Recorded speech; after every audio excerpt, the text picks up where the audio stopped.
বিজেপিয়ে আজি এক অসমৰ ৰাজনীতিত নতুন ইতিহাস ৰচনা কৰিলে।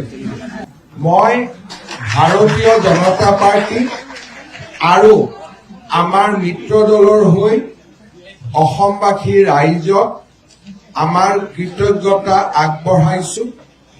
শিৰ নত কৰি প্ৰতিগৰাকী অসমবাসী ৰাইজক আমি তেওঁলোকৰ শ্ৰীচৰণত সেৱা আগবঢ়াইছো আৰু অসমবাসী ৰাইজক এই ঐতিহাসিক বিজয়ৰ মুহূৰ্তত আমি অত্যন্ত বিনম্ৰতাৰে সৈতে ক'ব বিচাৰিম যে নিৰ্বাচনৰ সময়ত আমি আপোনালোকক দিয়া প্ৰতিটো প্ৰতিশ্ৰুতি পালন কৰাৰ বাবে আমি নিষ্ঠাৰে সৈতে কাম কৰিম। ভাৰতৰ প্ৰধানমন্ত্ৰী নৰেন্দ্ৰ মোদী ডাঙৰীয়াই যোৱা 10টা বছৰে যি ধৰণে আমাৰ ৰাজ্যখনৰ বিকাশত বৰঙণি যোগালে, আজি অসমৰ ৰাইজে প্ৰধানমন্ত্ৰী নৰেন্দ্ৰ মোদী ডাঙৰীয়াৰ নেতৃত্বৰ ওপৰত পুনৰ এবাৰ আস্থা প্ৰকাশ কৰিলে।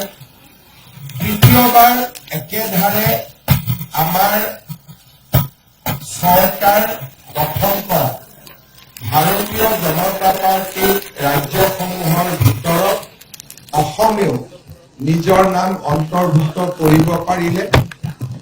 প্ৰধানমন্ত্ৰী নৰেন্দ্ৰ মোদী ডাঙৰীয়াক মই পুনৰ এবাৰ আজি এই বিজয়ৰ ঐতিহাসিক মুহূৰ্তত কৃতজ্ঞতা জ্ঞাপন কৰিছো। আমাৰ দলটোক এই বিজয়ত নেতৃত্ব দিয়া আমাৰ ৰাষ্ট্ৰীয় সভাপতি শ্ৰী নীতিন নবীন ডাঙৰীয়া আৰু অসমৰ শান্তি প্ৰতিষ্ঠাৰ পৰা বিকাশলৈকে এই সমগ্ৰ কৰ্মযজ্ঞত আমাক মাৰ্গদৰ্শন কৰি থকা ভাৰতৰ গৃহমন্ত্ৰী অমিত শ্বাহ ডাঙৰীয়াকো আজি আমি কৃতজ্ঞতা জনাইছো। ভাৰতীয় জনতা পাৰ্টীয়ে বিশ্বাস কৰিছিলে যে আমি নিৰ্বাচনত 100টাতকৈও অধিক আসন লাভ কৰিব পাৰিম আৰু সেই বিশ্বাসেৰে আমি ৰাইজৰ মাজলৈ গৈছিলো। ৰাইজক আমি বিনম্ৰতাৰে সৈতে ভোট বিচাৰিছিলো। ৰাইজে হিয়া উজাৰি আমাক আশীৰ্বাদ কৰিলে।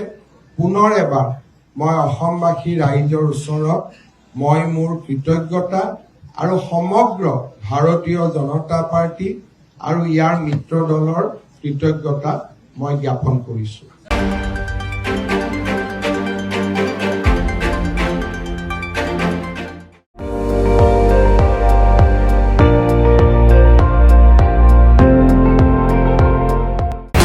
আপুনি চাই আছে ND24, সৰ্বশ্ৰেষ্ঠ নহয় সৰ্বোত্তমৰ দৌৰত।